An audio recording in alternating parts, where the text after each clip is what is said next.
నిన్న జరిగినటువంటి cabinet కలహాల meeting లోపల ముఖ్యంగా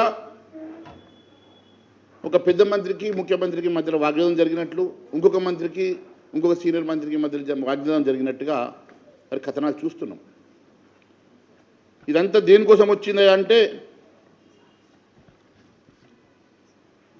ఇరిగేషన్ ప్రాజెక్టులో రివైజ్ ఎస్టిమేషన్ అంశంలో కానివ్వండి, ఫండ్స్ అలొకేషన్ విషయంలో కానివ్వండి, చాలా అంశాల విషయం లోపల వారి మధ్యలో మరి కలహాలు వచ్చినట్టుగా చాలా స్పష్టమవుతున్నది.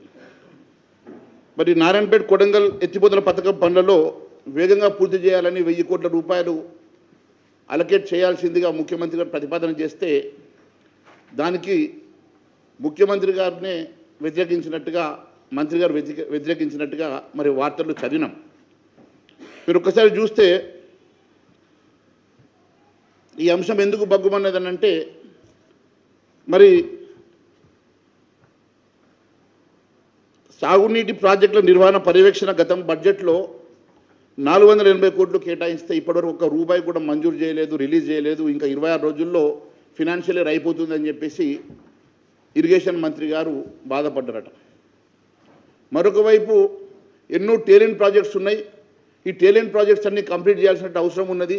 మీరు అన్ని కొడంగల్ లిఫ్ట్ ఇరిగేషన్కి 1000 కోట్లు తీసుకపోతే ఎట్లా అని చెప్పి వారి మధ్యలో వాగ్విదం జరిగినట్టుగా మరి పేపర్లో వచ్చింది. కానీ ఇవన్నిటికన్నా ముఖ్యంగా ఎవరికి తెలియని ఇంకొక అంశం జరిగింది ఇక్కడ. అదేందనంటే క్యాబినెట్లో జరిగినటువంటి వీరి మధ్యలో పోరుకు గల కారణం ఏంటంటే పొంగులేటి శ్రీనివాసరెడ్డికి సంబంధించినటువంటి కంపెనీ, పొంగులేటి శ్రీనివాసరెడ్డికి సంబంధించినటువంటి రాఘవ కన్స్ట్రక్షన్ కంపెనీకి గత క్యాబినెట్ మీటింగ్లో ఉదండపూర్ రిజర్వాయర్ 430 కోట్ల నుంచి దాన్ని 1150 కోట్లకి రివైజ్డ్ ఎస్టిమేషన్ వేయించుకున్నాడు. అంటే దాదాపు 700 కోట్ల రూపాయలు రివైజ్డ్ ఎస్టిమేషన్ పేరు మీద ఎస్కలేషన్ చేసుకున్నాడు. మరి ఒక మంత్రికి మీరు 700 కోట్ల రూపాయలు రివైజ్డ్ ఎస్టిమేషన్ ఇచ్చిండ్రు, మరి మాకు సంబంధించినటువంటి ఎంతోమంది కాంట్రాక్టర్లు ఉన్నారు కదా, మరి వాళ్ళకెందుకు ఇవ్వరని చెప్పేసి ఆ మంత్రుల మధ్యలో పంచాయతీ మొదలైంది.